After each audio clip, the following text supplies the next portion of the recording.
las 6:23 de la tarde, el teniente coronel de la Guardia Civil, Antonio Tejero Molina, irrumpe en el Congreso de los Diputados con 200 guardias civiles pistola en mano. ¿Cómo se organizaron los golpistas? ¿Quién estaba realmente al mando de la operación? Las respuestas a muchas de las incógnitas del golpe están en las más de 1000 cintas que se grabaron aquí de noche. Este programa ha tenido acceso a algunas de las más decisivas en el desarrollo del golpe. Ninguna de estas 1000 cintas ha visto jamás la luz. Ni siquiera se presentaron en el juicio contra los protagonistas del 23F. Alguien las hizo desaparecer de los archivos del Ministerio del Interior en 1983. Las únicas grabaciones cuyo contenido se conoce las hizo este hombre. Juan García Carrés, abogado franquista y dirigente del sindicato Vertical, ultraderechista vinculado con la matanza de los abogados laboralistas de la calle Atocha de Madrid en 1977. Fue la persona que puso en contacto a Tejero y al teniente general de Valencia, Jaime Milans del Bosch. En un momento supo convocarse espontáneamente en todas las plazas de España para reiterar a Franco su lealtad, aclamarle y dar un aldabonazo al mundo entero de lo que es ya de ser la auténtica democracia de un pueblo alrededor de su jefe y conductor. Juan García Carrés estuvo en contacto telefónico permanente con Tejero y el resto de los protagonistas durante las 6 primeras horas de ocupación de la Cámara Baja. Y grabó las conversaciones que mantuvo con todos ellos desde su propia casa. Fueron registradas con una ventosa como esta, que él personalmente también la compró, y se servía de una línea telefónica que no estaba detectada por los servicios secretos. De ahí que tenga gran importancia la difusión de estas cintas. Faltan 3 minutos para las 6 de la tarde del 23 de febrero de 1981. Hora y día elegidos para asaltar el Congreso de los Diputados por Antonio Tejero Molina. Antonio Tejero Molina, teniente coronel de la Guardia Civil. Su hoja de servicio está llena de episodios oscuros. Encabezó los disturbios contra la ilegalización de la Icurriña y en 1978 protagonizó junto a Ricardo Sáenz en Estrillas la Operación Galaxia, su primer intento de golpe de Estado. Fracasó y fue condenado a 7 meses de prisión. A las 6 en punto de la tarde está previsto que Tejero llegue al Parlamento con sus hombres. Habían acordado que cuando ocupara el hemiciclo llamaría inmediatamente a Juan García Carrés, pero Tejero no da señales de vida y el líder sindicalista se pone nervioso. Hace la primera llamada. Su interlocutor es Pedro Mas Oliver. Pedro Mas Oliver, teniente coronel, fiel ayudante de Jaime Milans del Bosch. En su casa de la calle General Cabrera de Madrid se planeó el 23F. Era el domingo 18 de enero. A ese encuentro asistieron 8 personas, entre ellos el propio Antonio Tejero, Juan García Carrés y Milans del Bosch, que exigió a los presentes confidencialidad absoluta.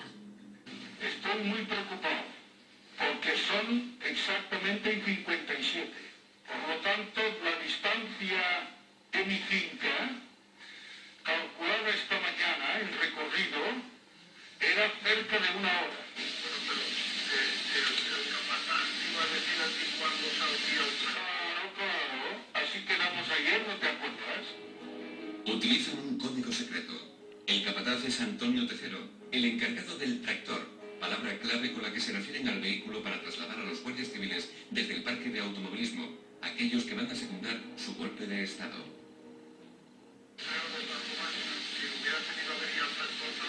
También, porque ya está todo estaba conectado.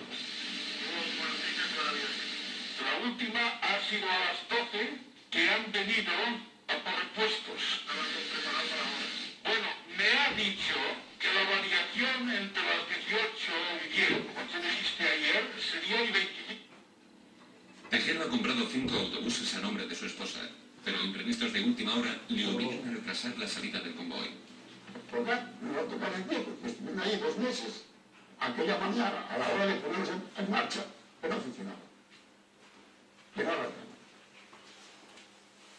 Y luego el diseño de Tejero, que entonces cambió el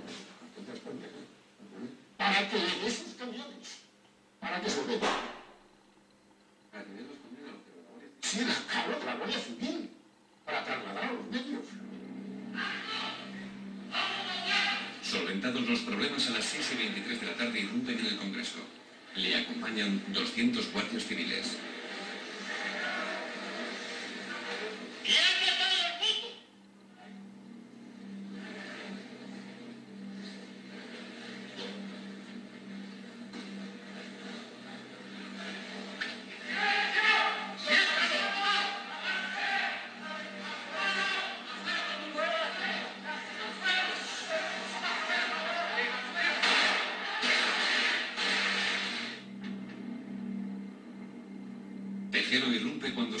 la sesión de investidura del futuro presidente Leopoldo Calvo Sotelo. El hemiciclo estaba al completo. Buenas tardes. No va a ocurrir nada, pero vamos a esperar un momento a que venga la autoridad militar competente para disponer lo que tenga que ser y lo que él mismo diga a todos nosotros.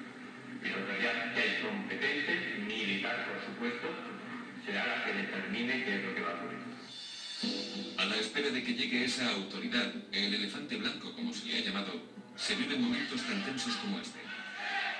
El ministro de Defensa y teniente general, Manuel Gutiérrez Mellado, se levanta de su escaño y Tejero intenta zancadillearle.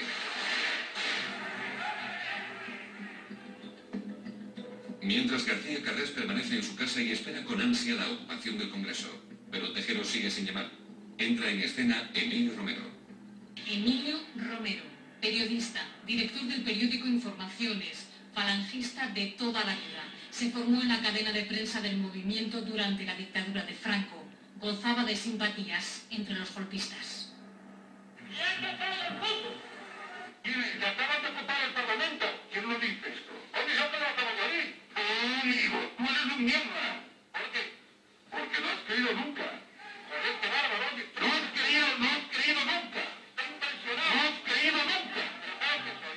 Claro que si eres Emilio. Joder, coño, ¿por qué te haces así, joder? Es que no has creído nunca. Me cago en la leche. No me creíste nunca.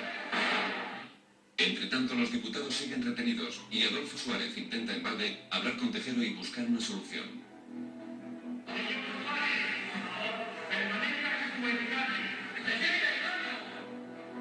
El 23F se conoce como la noche de los transistores. Los españoles se enteraban de lo que estaba ocurriendo en el interior del Congreso por la radio y la televisión. Los diputados permanecen retenidos en el hemiciclo, según ha podido comprobar la agencia EFE. Felipe González, Santiago Carrillo, Rodríguez Sahagún, Alfonso Guerra, Gutiérrez Mellado y Adolfo Suárez han sido trasladados a una de las dependencias del Congreso. A las 7 de la tarde, Antonio Tejero informa a Jaime Milans del Bosch, el capitán general de Valencia, que ha cumplido su objetivo, la ocupación del Congreso.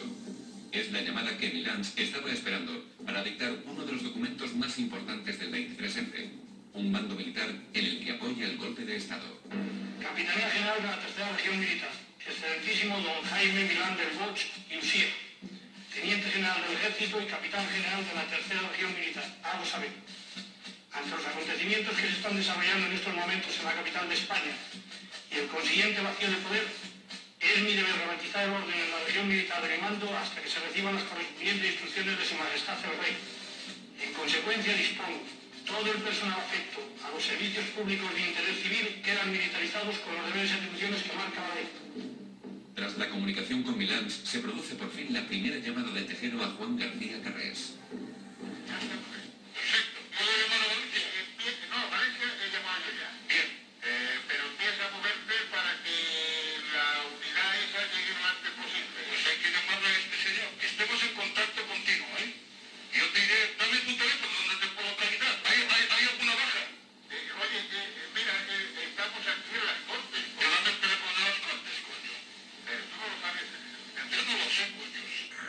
Parece un golpe de estado de opereta.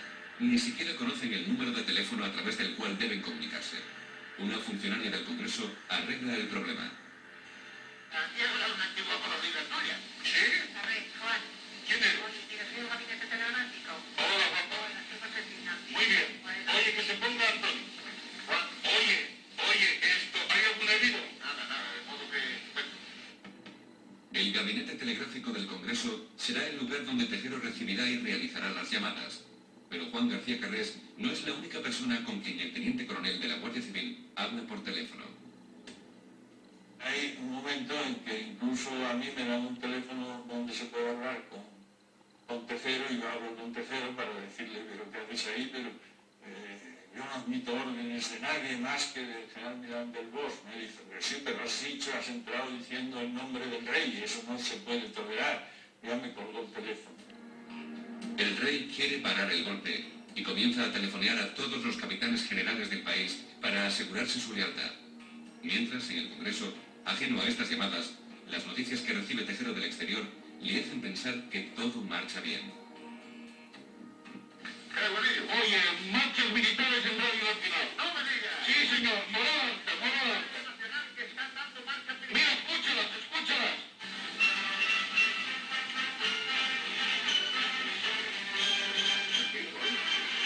¿Oyes? A las 7:30 de la tarde, una unidad de caballería al servicio de los golpistas ocupa también durante unas horas Prado del Rey. Este es el que era control central en Televisión Española, y aquí después, cuando vinieron los militares, en donde en cada lado de la puerta pusieron un soldado con su repugnante fusil, y aquí no dejaban pasar a nadie, nada más que rusticar y casa. Con la ocupación de Televisión Española, los militares impiden la salida de los técnicos para que se trasladen a la Zarzuela y graben el mensaje de don Juan Carlos. Un mensaje en el que el rey pide respeto al orden constitucional vigente. Hasta las 9 de la noche, los periodistas no pueden salir. Para García Carrés, la ocupación de la televisión significa el triunfo del golpe. Desde su casa, vuelve a llamar eufórico al teniente coronel Tejero, que aguarda impaciente la llegada de noticias. Oye, la acorazada está ocupando televisión. La acorazada está ocupando televisión. Y que lo digo yo con toda seguridad. ¿De acuerdo? ¿Qué cojones? No os dejéis engañar. No renunciéis, que es España. ¿De acuerdo? Es España, coño. España, coño. ¡Viva España! Han pasado casi 2 horas desde que comenzó el asalto, y los golpistas están exultantes. Nada les hace aún presagiar lo que se avecina. Me han dicho que os transmita a todos vosotros lo siguiente. La segunda, la tercera, la cuarta y la quinta región militar apoyan el nombramiento de Jaime Milán del Bosch como presidente del gobierno. La euforia solo dura 3 horas. A las 9 de la noche, los militares se retiran de Televisión Española, y la radio y las agencias de noticias anuncian los primeros síntomas de debilidad del golpe. Hasta el Congreso llegan esos rumores, y Juan García Carrés, el enlace entre los golpistas, sigue en su casa pendiente de todos los detalles. Telefonea enseguida a Tejero para darle ánimos. Está muy bien tu familia, ¿eh? He hablado con ellos, me ha costado un poco porque por lo visto el teléfono estaba bloqueado, pero he hablado con Carmen y bueno, la Guardia Civil ha ocupado la televisión, ¿eh? Un guardia, vamos. Está un guardia ahí de repente. Sí. Pues todo lo fenómeno, ¿eh? No hagáis caso de las noticias que difunden que... Esperemos que el teletipo meterá noticias de eso. Falsas. Diego me está diciendo de vez en cuando algo, aunque no es lo que yo quisiera ya de una vez, pero como han visto, va ganándose cuotas, en fin, tendremos paciencia. La retirada de Televisión Española no será el único varapalo para los golpistas. Según los planes previstos, a las 8:30 de la tarde debería haber entrado al Congreso el Elefante Blanco, la autoridad militar responsable del golpe, cuya identidad jamás se ha revelado. Pero pasan las horas y esa autoridad no aparece. Los ánimos están cada vez más tensos. Algo falla. También habían acordado que la división acorazada Brunete tomaría Madrid. Ocuparía la Moncloa, el Parque del Retiro, las radios, el aeropuerto y las estaciones de ferrocarril. Pero a última hora dan marcha atrás. Y incluso pues hubo unidades que las que estaban situadas en el campamento de Velosa, habían ya llegado con su cabeza a la Plaza de Castilla, y hubo que transmitirles eso por medio de ya motoristas y por medios así más que tenían que volver a su apartamento. Juan García Carrés empieza a preocuparse. Llama al ayudante de Jaime Milans, el teniente coronel Pedro Mas. Aquí hay unas noticias que se están dando por la radio y me confunden. ¿De qué? Hombre, diciendo que nada, que los juntas jefes de Estado Mayor, que la brigada Brunete en Zaragoza se ha puesto a las órdenes del capitán general. ¿Me entiendes? Están dando las noticias. No haga mucho caso, eso te prevé siempre. Hombre, ya les he dicho esto, yo he hablado 4 veces con ellos. Sí. ¿Me entiendes? Porque me ha llamado hoy y estoy en contacto con él. Y me dice que ellos tienen una mano enorme, que ha hablado con Diego, pero que por favor, Cuando Juan García Carrés se refiere a Diego, está hablando de la mano derecha de Milans, Diego Ibáñez Inglés. Diego Ibáñez Inglés, coronel, segundo jefe del Estado Mayor de la Tercera Región. Redactó el bando que publicó Milans del Bosch en apoyo de Tejero y por el que ordenó el toque de queda en Valencia. No será la única vez que algún colaborador de Jaime Milans hable esa noche con García Carrés, y no siempre el tono será optimista. Entre tanto, España sigue en vela. Las radios y Televisión Española tienen reporteros a las puertas del Congreso, pero también dentro del hemiciclo. Habían sido acreditados con motivo de la sesión de investidura de Calvo Sotelo y consiguen transmitir el sonido del interior. Los españoles no duermen y el consumo de electricidad es tal que el delegado de Industria ordena reducir el alumbrado de la periferia para evitar un apagón en el centro de Madrid y el Congreso. Tejero también se teme lo peor.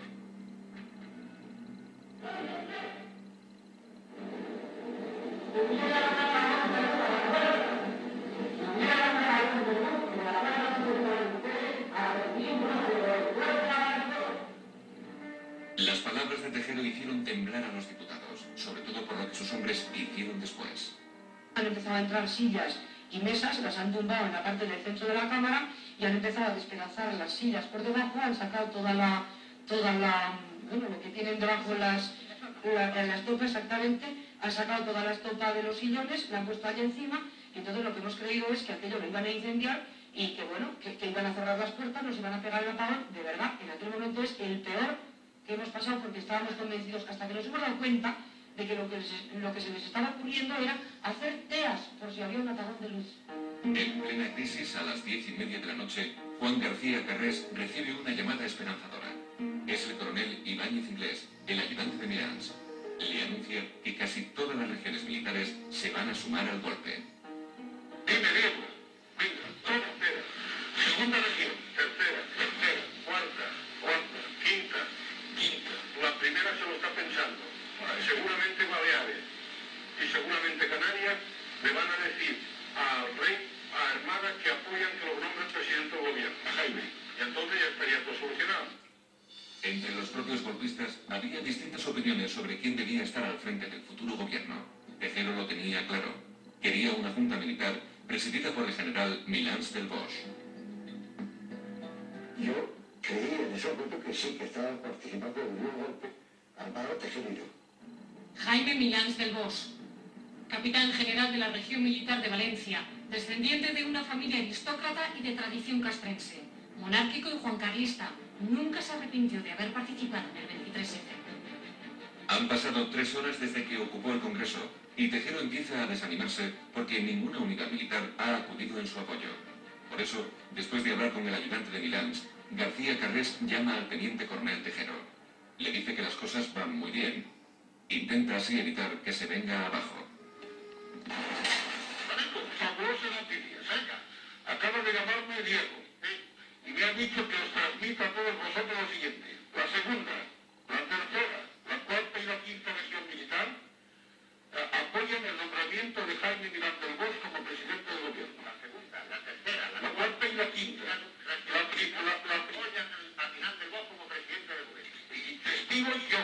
Y seguramente a esto se suman Baleares y Canarias.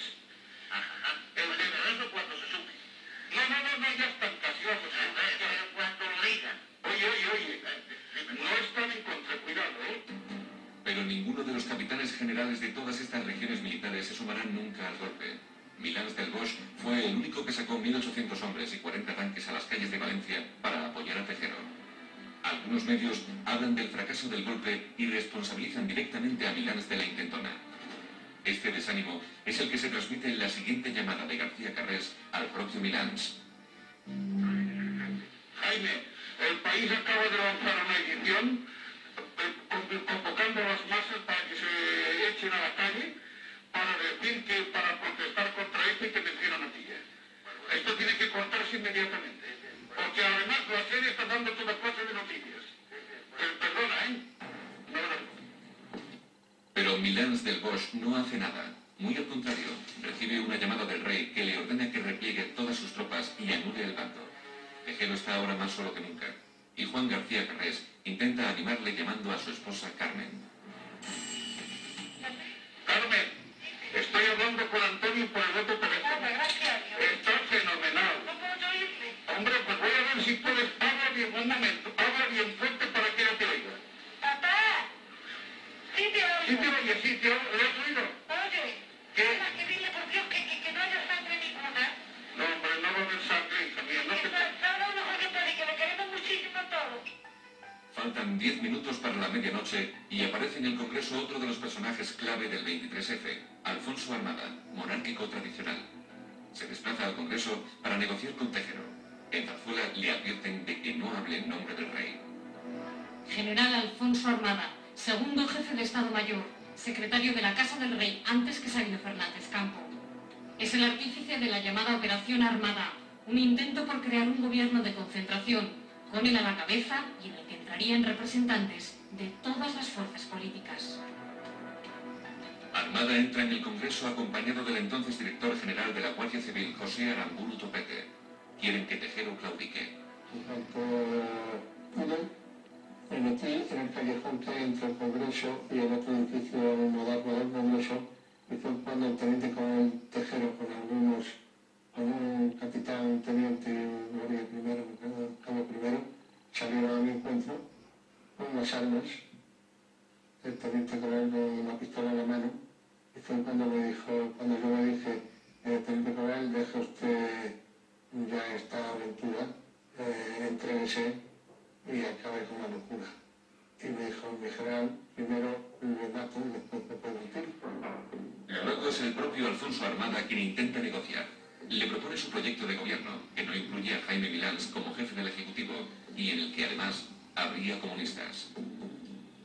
Y es cuando Armada y Tejero se encierran en un cuarto que hay instalado a la entrada del Congreso y allí todo el mundo les oye discutir. Es ahí donde Armada, yo creo que no con un papel, pero sí de memoria, o sí le recita los nombres de lo que va a ser el gobierno, ese gobierno de concentración, y es ahí cuando al escuchar esos nombres Tejero dice, no, si esta es la idea que tiene usted, yo no la dejo pasar al hemiciclo. Es ahí donde fracasa el golpe del 23F. No hay acuerdo entre Armada y Tejero, y el asalto al Congreso atraviesa su momento más crítico. Desde su casa, Juan García Carrés tiene noticias de lo ocurrido y llama de nuevo a uno de los ayudantes de Jaime Milans. Oye, Pedro, el que ha ido allí muy mal, ¿eh? Muy mal. El que ha ido allí no es otro que el general Alfonso Armada. Sí, pero nada de nada, ¿eh? Que dice que no te fíes demasiado aquel señor que ha ido allí, ¿eh? Oye, Pedro, que no te fíes ni un pelo de aquel señor que ha ido allí, ¿eh? Que lo que ha dicho dice que es vergonzoso. A partir de las 12:30 de la noche, ya nadie contestará en el teléfono de los Cortes. Tejero tampoco responderá a las llamadas de Juan García Carrés, que será detenido en su casa horas más tarde por su implicación en la trama civil del 23F. Según un despacho de la agencia Europa Press, hacia las 5:30 de esta madrugada, Juan García Carrés, antiguo dirigente sindical de los sindicatos verticales franquistas y hombre ligado a la extrema derecha, ha sido detenido en su domicilio de Madrid. Entre tanto, en el Congreso, Tejero empieza a desanimarse. El golpe está a punto de fracasar de lleno. Un hecho que se acelera al emitirse por fin a la 1:15 de la madrugada el mensaje del rey. Ante la situación creada por los sucesos desarrollados en el Palacio del Congreso y para evitar cualquier posible confusión, confirmo que he ordenado a las autoridades civiles y a la Junta de Jefes de Estado Mayor que tomen todas las medidas necesarias para mantener el orden constitucional dentro de la legalidad vigente. El discurso de don Juan Carlos precipita los acontecimientos, aunque aún se produciría otro hecho relevante. A la 1:30 de la madrugada, otro militar, el comandante Ricardo Pardo Zancada, de la división acorazada Brunete, acude al Congreso con 113 policías militares. A esas horas parece un intento vano, aunque lo que Pardo Zancada quiere dar a entender es que Tejero no estaba solo en su intento golpista. De hecho, ordena acordonar el Congreso para evitar un asalto de la policía. Si los GEO hubieran llegado a entrar en el Congreso, no puedo prever ahora lo que hubiera sucedido. Lo que sí digo es que yo, por ejemplo, me hubiera resistido. Y en consecuencia habría que tener graves sucesos, de los cuales yo no hubiera sido responsable. Pardo Zancada será la persona que negocie la rendición de Tejero y sus hombres. El llamado Pacto del Capó, denominado así porque se firmó sobre la parte delantera de un coche. Un acuerdo lleno de condiciones. Bien, seguimos recibiendo noticias de última hora. El teniente coronel Tejero acaba de anunciar a los retenidos en el Congreso que da la sensación de que se está llegando a una solución posible. A las 11:34 minutos, la cadena SER ha anunciado 3 condiciones más del teniente coronel Tejero para el final de la operación en el Congreso de los Diputados. El teniente coronel Tejero asume completamente la responsabilidad. Se entregará en el acuartelamiento del Pardo. Que no haya fotógrafos cuando salgan del Palacio del Congreso. Todo estaba a punto de terminar. Durante toda la mañana, los guardias civiles se van entregando paulatinamente con el beneplácito de su teniente coronel. Al filo del mediodía, los diputados empiezan a ser liberados. La aventura de Antonio Tejero habrá durado casi 18 largas horas.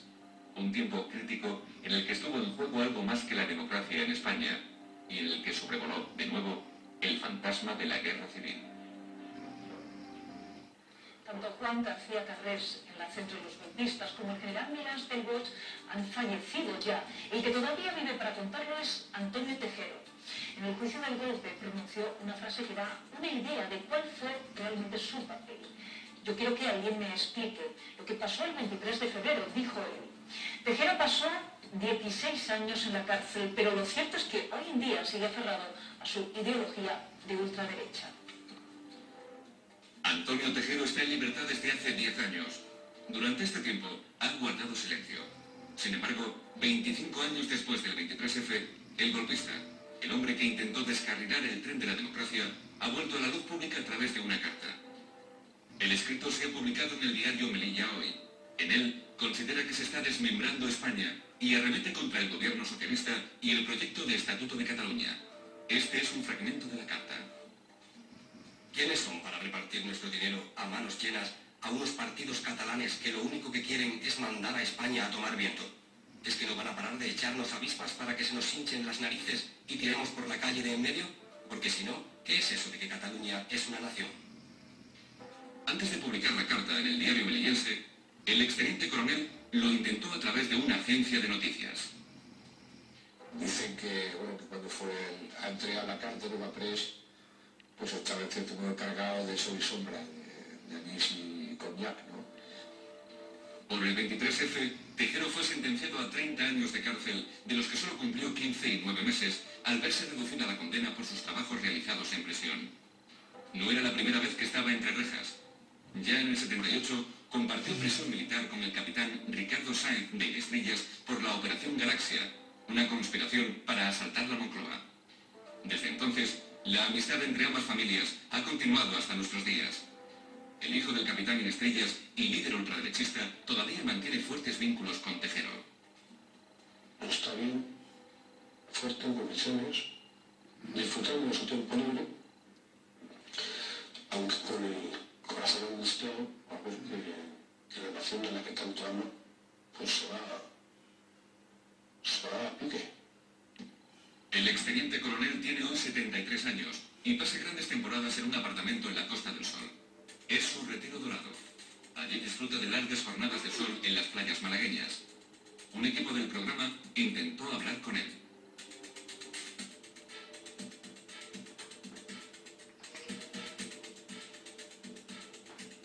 Señor Tejero, solamente voy a estar con usted un minuto.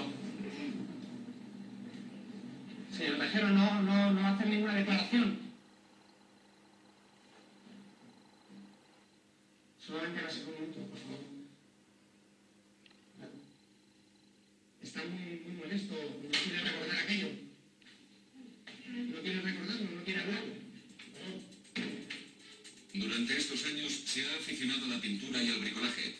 Además, pasa largas horas cultivando aguacates en un pequeño huerto en Estepona. Sin embargo, su fuerte vinculación con partidos de extrema derecha no ha cambiado. Frecuentemente se deja ver en actos y homenajes religiosos convocados por partidos ultras. Han pasado 25 años desde el 23F y su ideología sigue intacta. Desde su entrada en la Guardia Civil, su historial está repleto de arrestos y enfrentamientos con sus superiores, sobre todo a finales de los 60, cuando estaba destinado en Guipúzcoa. Hombre, yo creo que es un tipo iluminado, que se ve muy afectado con el tema vasco, enterró mucho de sus guardias y ahí se produce una especie de transformación, ¿no? Durante ese tiempo se forjó el Tejero ultraderechista a la vez que el guardia civil rebelde y problemático. Pasó 14 días de arresto en 1977 por encabezar disturbios contra la legalización de la ikurriña. Tiempo después fue relegado del cargo al enviar una carta incendiaria al ministro Martín Villa, donde calificaba la ikurriña de bandera separatista. En Málaga volvió a ser polémico al pasear el féretro de un compañero por las principales calles de la ciudad. Sus superiores le habían ordenado un funeral discreto.